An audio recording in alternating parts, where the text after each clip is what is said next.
ఉండి చూస్తున్న మీడియా మిత్రులకు నేను ఒక అంశాన్ని గుర్తు చేయదలుచుకున్నా. ఆనాడు జూలై 2023 నాడు ఖమ్మంలో రాహుల్ గాంధీ గారి బహిరంగ సభ, భట్టి గారి పాదయాత్ర ముగింపు, మిత్రుడు పొంగులేటి గారి కాంగ్రెస్ పార్టీలో చేరిక సభ తరువాత గాంధీ భవన్లో పాత్రికేయ మిత్రులు నన్ను కలిసిండ్రు.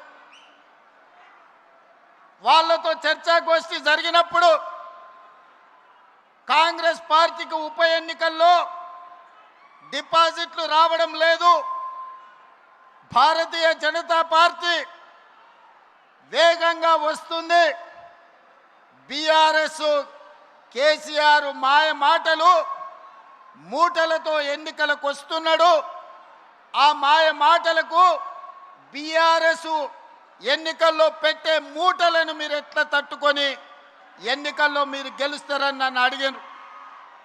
ఆనాడు నేను ఒక్క మాట స్పష్టంగా చెబితే గుర్తుండదని పెద్దలు ఒక మాట చెప్పిండ్రు, సౌ బక్నా ఏక్ లిఖ్నా అని.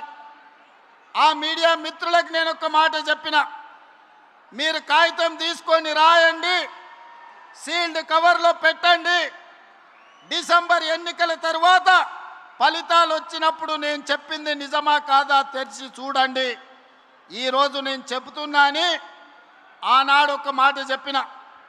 మీడియా మిత్రులకు నేను ఇవాళ గుర్తు చేయదలుచుకున్నా. ఖమ్మం మీడియా మిత్రులు, హైదరాబాద్ గాంధీ భవన్ మీడియా సోదరులను మీరు అడిగి తెలుసుకోండి నేను చెప్పింది నిజమా కాదా. ఆనాడు నేను ఒక మాట చెప్పిన, రాబోయే ఎన్నికల్లో ఖమ్మం సభ చూసిన తర్వాత కాంగ్రెస్ పార్టీకి 65 ఎమ్మెల్యేలు గెలుస్తారు, సిపిఐ పార్టీ 1 సీటు గెలుస్తుంది, బీజేపీ 8 నుంచి 9 సీట్లు గెలుస్తాయి, ఎంఐఎం 7 లేక 6 సీట్లు గెలుస్తాయి, మిగిలినవి మాత్రమే కేసీఆర్ భజన పరులు గెలుస్తారని నేను చెప్పిన. డిసెంబర్ 3, 2023 నాటి ఫలితాలు 64 సీట్లు కాంగ్రెస్ పార్టీ గెలిచింది, 1 సీటు సిపిఐ గెలిచింది.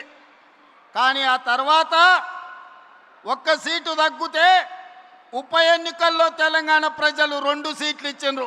గణేష్ని కంటోన్మెంట్లో గెలిపించిండ్రు, నవీన్ యాదవ్ను జూబ్లీహిల్స్ గెలిపించి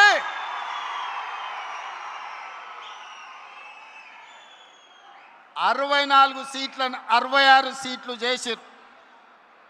ఆనాడు నేను చెప్పిన జోస్యం ఆ తర్వాత పార్లమెంట్ ఎన్నికలు వచ్చినప్పుడు సూటిగా చేవెళ్ళ గడ్డ మీద నుంచి సవాలు విసిరిన, కేసీఆర్ రాసి పెట్టుకో, పార్లమెంట్ ఎన్నికల్లో నీకు గుండు సున్నా, నీకు పంగనామాలు పెట్టిస్తే తెలంగాణ ప్రజలతోనని. పార్లమెంట్ ఎన్నికల్లో చెప్పింది చేసినాం, బీఆర్ఎస్కు గుండు సున్నా ఇప్పించినాం తెలంగాణ ప్రజలతోటి. సర్పంచ్ ఎన్నికల్లో 2/3 మెజారిటీ గెలుస్తామని చెప్పినాం. మున్సిపల్ ఎన్నికల్లో 85-90% గెలుస్తామని చెప్పినాం. ఆనాటి 2023 ప్రభుత్వ ఏర్పాటు నుంచి మొదలు పెడితే పార్లమెంట్ ఎన్నికలు కావచ్చు, పంచాయతీ ఎన్నికలు కావచ్చు, మున్సిపల్ ఎన్నికలు కావచ్చు, తెలంగాణ ప్రజలు కోరుకున్నదే, తెలంగాణ ప్రజల గుండె చప్పుడు ఇన్న ఈ ప్రజా ప్రభుత్వం చెప్పింది చెప్పినట్టుగా ప్రజా తీర్పుని ఇప్పించడం ద్వారా పాపాల బైరోడుని ఫామ్ హౌస్లో బంధించినాం. ఇక ఈ పశుపతికి విముక్తి లేదు, పాపాల బైరోడు ఫామ్ హౌస్లోనే బందీ అవుతాడని చెప్పిన మా నాడు.